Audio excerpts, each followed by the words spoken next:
बच्चों, आज इस लेक्चर में हम लोग सीखेंगे कि अगर हम किसी चार्ज को मैग्नेटिक फील्ड में प्रोजेक्ट कर दें तो कैसे हम ये निकालते हैं कि कितनी देर वो फील्ड के अंदर रहा। कैसे हम ये निकालते हैं कि जब वो फील्ड से बाहर आया तो उसका डिस्प्लेसमेंट कितना था। आओ सीखते हैं इस कंसेप्ट को।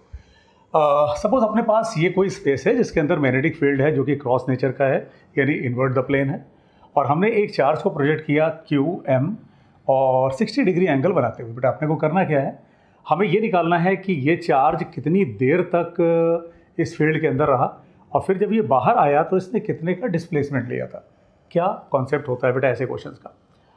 ये चार्ज यहाँ से वी वेलोसिटी हम लोग ले लेते हैं, इससे ये एंटर करेगा फील्ड के अंदर, मतलब वो फील्ड के अंदर ऐसे एंटर करेगा। सबसे पहले हमें क्या करना चाहिए, हम ये निकालें कि इस चार्ज पर लगने वाली मैग्नेटिक फोर्स किधर होगी। बेटा वेलोसिटी के डायरेक्शन में हाथ को रखो और फील्ड की तरफ आप मोड़ो तो जो अंगूठा दिशा दिखाएगा वो मैग्नेटिक फोर्स की दिशा होगी। इसका मतलब ये डायरेक्शन होगा इस पर मैग्नेटिक फोर्स का, इसका मतलब इधर कहीं इसका ये सेंटर होगा। ठीक, पहला स्टेप। तो ये 60 डिग्री एंगल है तो ये भी 60 डिग्री होना चाहिए। अब आप क्या इमेजिन करो कि अगर ये पूरा फील्ड होता, मतलब मान लो ये फील्ड पूरे स्पेस में होता तो ये सर्कल कैसे बनता। ठीक है, ये सर्कल बेटा अगर ये पूरे में फील्ड होता तो ये सर्कल सेंटर आपको मिल चुका है ऑलरेडी, तो इसका मतलब ऐसे घूमता, ये ऐसे सर्कल फॉर्म करता। बेटा सर्कल फॉर्म तो मतलब तो यही निकला ना कि जहाँ से चला था वहाँ पर लौट आए, तो ये इसका ऐसे सर्कल होता। मतलब पहला स्टेप आप चार्ज को अंदर एंटर कराओ, दूसरा स्टेप आप उस पर सेंटर ढूंढो। कैसे ढूंढोगे, चार्ज के मोशन की दिशा में हाथ को फैलाया, फील्ड की तरफ मोड़ा, दाहिना हाथ अंगूठा दिशा दिखाएगा मैग्नेटिक फोर्स का। इन केस ये चार्ज निगेटिव होता तो फोर्स का डायरेक्शन आप अपोजिट कर देते। तो अब अगला स्टेप आप क्या लोगे कि पूरा फील्ड अगर होता तो ये ऐसे मोशन करता, ऐसे सर्कल में चलता है ना, तो इसका कितना पोर्शन सर्कल का ये कंप्लीट कर पा रहा है और कितना ये नहीं कंप्लीट कर पा रहा है।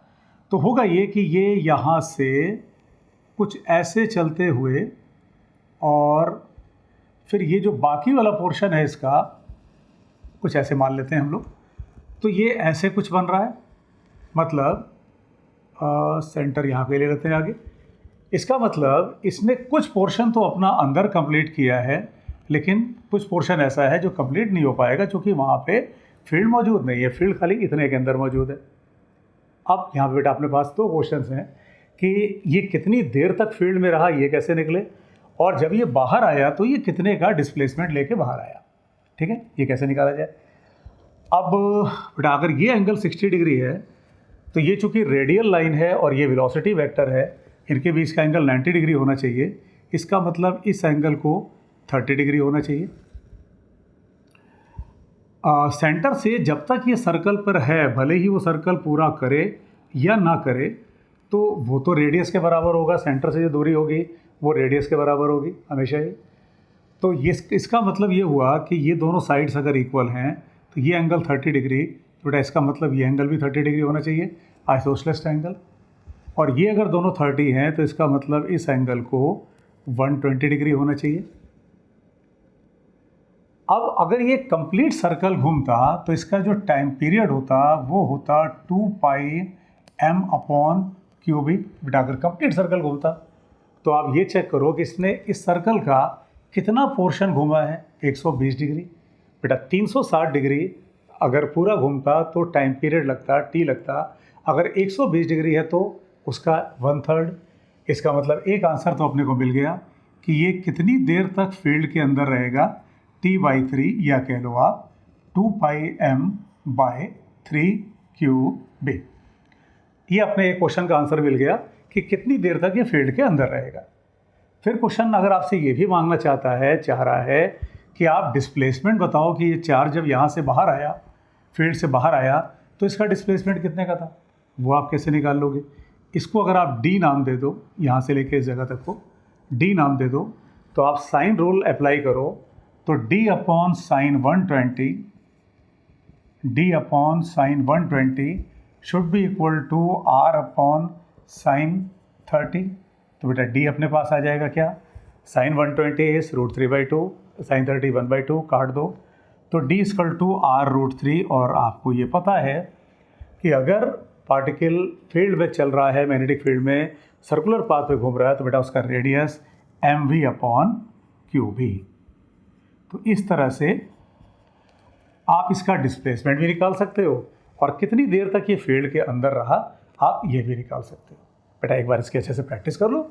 और अगर यही चार्ज निगेटिव होता तब क्या होता, अगर ये एंगल 60 डिग्री की जगह कुछ और होता तब क्या होता, आप थोड़ा सा उस पर प्रैक्टिस कर लोगे तो इस कंसेप्ट पर आपकी अच्छे से कमांड बन जाएगी।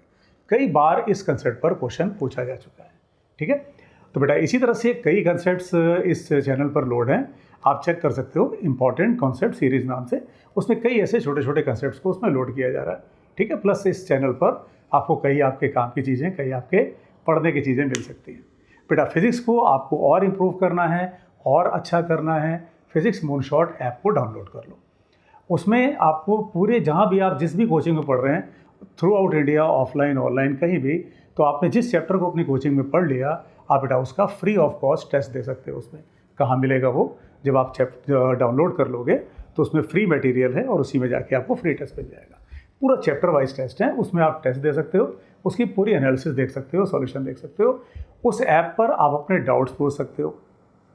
अगर आपका कोई चैप्टर किसी कारण वीक है या आप उसको और स्ट्रॉन्ग करना चाहते हो, या आप उसको अपने जैसे जो कोचिंग में पढ़ रहे हो आप वहाँ से आगे चलना चाहते हो, फॉर एग्जांपल आपके कोचिंग में भी सिंपल हार्मोनिक मोशन नहीं पढ़ाया गया और वो आपका सपोज थोड़ा सा वीक पोर्शन है, तो आप उसको परचेज़ कर सकते हो विद नॉमिनल कॉस्ट 300-350 अराउंड। और इसी तरह से बेटा बहुत सारे चैप्टर्स उस पर ऑलरेडी लोड हैं, simple harmonic motion, circular motion, work, electrostatics, current, electricity, बहुत सारे चैप्टर उस पर लोड हो रहे हैं।